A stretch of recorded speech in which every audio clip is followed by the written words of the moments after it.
Curt Warner was razor sharp.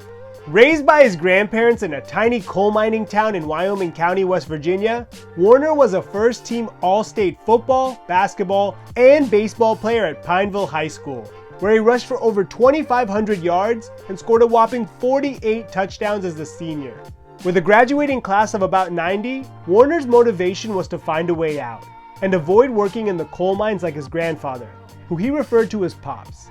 While he was good enough at baseball to be drafted by the Philadelphia Phillies, football provided the most certainty, and he would be recruited by a number of big schools, including Pitt, Notre Dame, Nebraska, and West Virginia. But Warner ultimately chose Penn State due to the high level of competition he'd face, as well as the academics. Interestingly, it would be a letter sent by Warner's high school English teacher, Libby McKinney, lauding the former's character and athletic ability that caught the attention of the Penn State coaching staff. And after seeing Warner score 5 touchdowns on 13 carries during a scouting trip, they were sold. They would roll the dice on the small town talent, and it would pay off immediately, as Warner would rack up 280 all-purpose yards in his first game as a Nittany Lion.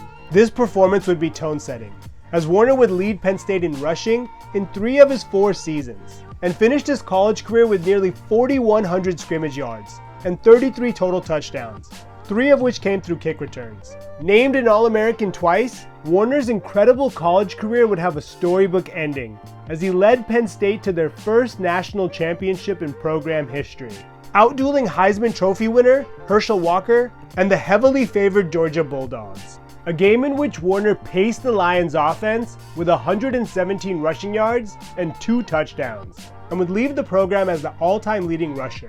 He also had 42 records to his name and cemented himself next to Lenny Moore, Lydell Mitchell, Matt Suhey, Franco Harris, and John Cappelletti as one of the greatest running backs in Penn State history.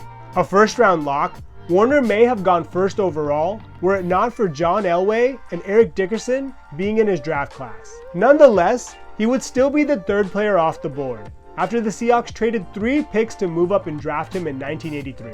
Warner could not have gone into a better situation, as head coach Chuck Knox needed an all-world back to fuel his acclaimed rushing attack, better known as Ground Chuck. He went on to finish the season 3rd in rushing with 1,449 yards and 4th in rushing touchdowns with 13. He also caught 42 passes for 325 yards and 1 additional score. He was named a 2nd-team All-Pro, UPI Offensive Player of the Year, and selected to the Pro Bowl. More importantly, he propelled the Seahawks to their first playoff appearance in franchise history.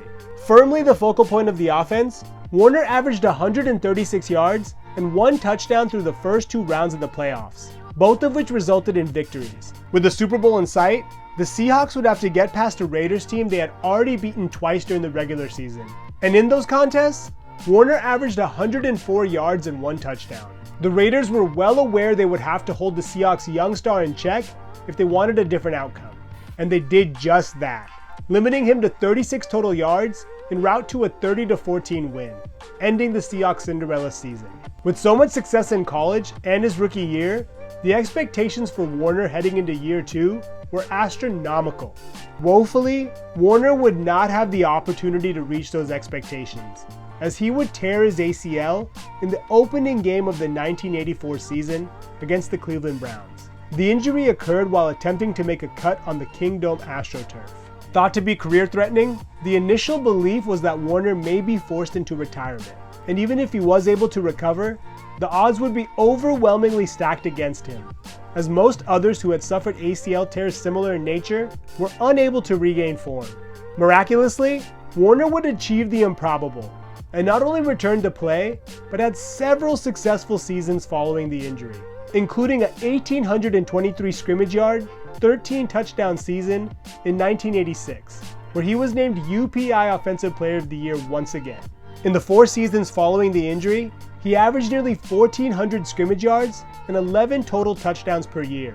He also earned 2 more All-Pro and Pro Bowl bids, and was instrumental in changing the narrative around Seattle as an organization, going from a playoff hopeful to a yearly contender, posting a winning record 4 times in Warner's 6 healthy seasons. By 1989, injuries would take their toll, and Warner would join the Rams for 1 season before retiring in 1990.